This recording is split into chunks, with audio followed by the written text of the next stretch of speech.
السلام علیکم ناظرین، ایل ایس نیوز کے ساتھ میں ہوں آپ کا میزبان ریحان خان۔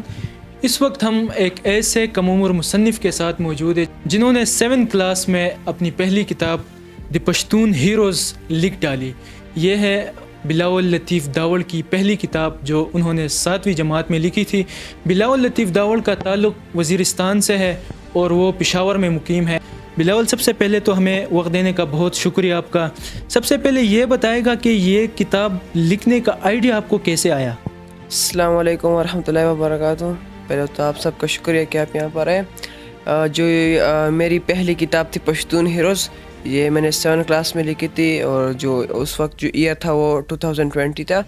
اور اس کتاب کا خیال آئیڈیا جو تھا وہ کچھ اس طرح سے آیا تھا کہ پشتون جو اپنے ہیروز سے نا واقف ہے، اس کو واقفیت دینے کے لیے میں نے سوچا کہ جو پریویس ٹائمز میں جو ہمارے پرسنالٹیز گزری ہے پشتون، تو اس چیز کو میں نے کور کرنے کے لیے یہ کتاب لکھی۔ اچھا، مطلب جو پشتون ہیروز ہیں ان کو آپ نے ہائی لائٹ کیا ہوا ہے اس کتاب میں۔ تو یہ بتائے گا کہ یہ جو کتاب ہے اس کو لکھنے کے لیے آپ نے کون سے ذرائع استعمال کیے؟ جو پشتون ہیروز لکھنے کے لیے جو ذرائع جو تھے وہ میں مختلف جو کالمز ہو گئے، میگزینز ہو گئے، اور پشاور یونیورسٹی میں پشاور پشتو اکیڈمی جو ہے، میں وہاں پر بھی کئی دفعہ جاتا تھا اپنے ریسورسز اکٹھا کرنے کے لیے۔ اور اس کے سوا میں نے جو پشتون نالج پر بنیاد جو کتاب ہے، جیسے کہ دی پٹھانز ہو گیا، دی پٹھانز بائی غنی خان ہو گیا، اور اس کی طرح اور بھی بایوگرافی بیسڈ بکس جو تھی وہ میں نے پڑھی تھی۔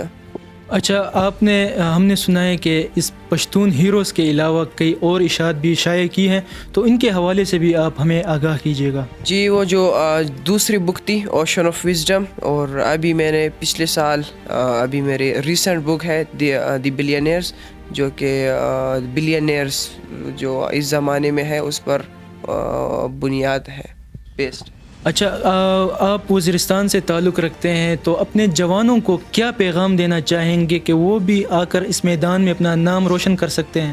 جی، جو مین پیغام ہے وہ کچھ اس طرح سے ہے کہ اپنی فیلڈ خود بخود نہیں بڑا ہوتا، آپ کو ہی اس کو بڑا کرنا ہوتا ہے، اور جو آپ کی فیلڈ ہے اس کی قدر کیجیے۔ کوئی فیلڈ نہ بڑا ہوتا ہے نہ چھوٹا ہوتا ہے، بلکہ جو شخص اس کے پیچھے ہوتا ہے وہ بڑا ہوتا ہے اور وہ چھوٹا ہوتا ہے، اور اس کو بڑا بھی کر سکتا ہے، اس کو چھوٹا بھی کر سکتا ہے۔ تو ان کتابوں کو لکھنے میں، ان کو پبلش کرنے میں کیا مشکلات، کوئی ایسے مشکلات پیش آئیں جن کو آپ یاد کرنا چاہیں گے؟ سب سے پہلی جو مین مشکلات جو تھی وہ تو ظاہر سی بات ہے ریسورسز اکٹھا کرنے، کیونکہ یہ ایک ہسٹوریکل بک ہے، بایوگرافی پر مبنی ایک کتاب ہے، تو ریسورسز اکٹھا کرنے میں بھی کافی دشواری محسوس ہوئی۔ اور اس کے بعد جو پبلشنگ کا کام تھا وہ تو ظاہر سی بات ہے، ایک مین کتاب شائع کرنے کا ایک مین فیز ہوتا ہے، تو اس میں بھی مجھے بہت مشکلات کا سامنا کرنا پڑا۔ تو جی ناظرین، یہ ہیں بلاول لطیف داوڑ، اور اتنی کم عمری میں انہوں نے کافی کتابیں لکھ ڈالی ہیں۔ اس کے علاوہ ہمیں یہ بھی سننے کو ملا ہے کہ یہ آج کل کالم نویسی میں بھی مصروف ہیں، تو کالم نویسی کے حوالے سے بھی ان سے تھوڑا جاننے کی کوشش کرتے ہیں۔ تو بلاول، آج کل ہم نے سنا ہے کہ آپ کالم نویسی بھی کرتے ہیں۔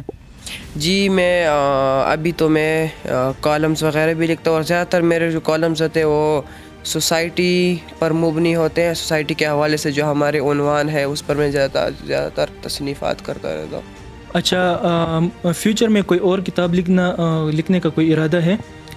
ابھی تو میں کالمز پر لگا ہوں، اس کو اکٹھا کر کے اسے ایک کتابی شکل دوں گا، تو ابھی اس پر کام جاری ہے۔ اچھا ناظرین، یہ ہے ہمارے ساتھ بلاول لطیف داوڑ۔ اور ناظرین، یہ بڑا مشکل کام ہوتا ہے کہ اتنی کم عمری میں جو ہے آپ اتنی کتابیں شائع کریں، اور خاص کر جو بیکورڈ ایریاز ہیں ہمارے وزیرستان جیسے پہاڑی علاقے، یا کوئی اور ایسے پہاڑی علاقے جہاں تعلیمی سہولیات تو دور کی بات، جہاں بنیادی سہولیات بھی میسر انسان کو نہیں ہوتی، وہاں پہ اتنا ٹیلنٹ اپنا شو کرنا، آگے بڑھنا، یہ انتہائی مشکل کام ہے۔ تو بلاول لطیف داوڑ لوگوں کے لیے بھی ایک مثال ہے کہ اس طرح باقی جو نوجوان ہیں، ہمارے چھوٹے بچے ہیں، وہ بھی آگے بڑھ کر اپنے قبیلے کا، اپنے جو نیشن ہے اس کا نام روشن کر سکتے ہیں۔ تو اسی کے ساتھ ہمیں اجازت دیجیے گا، والسلام۔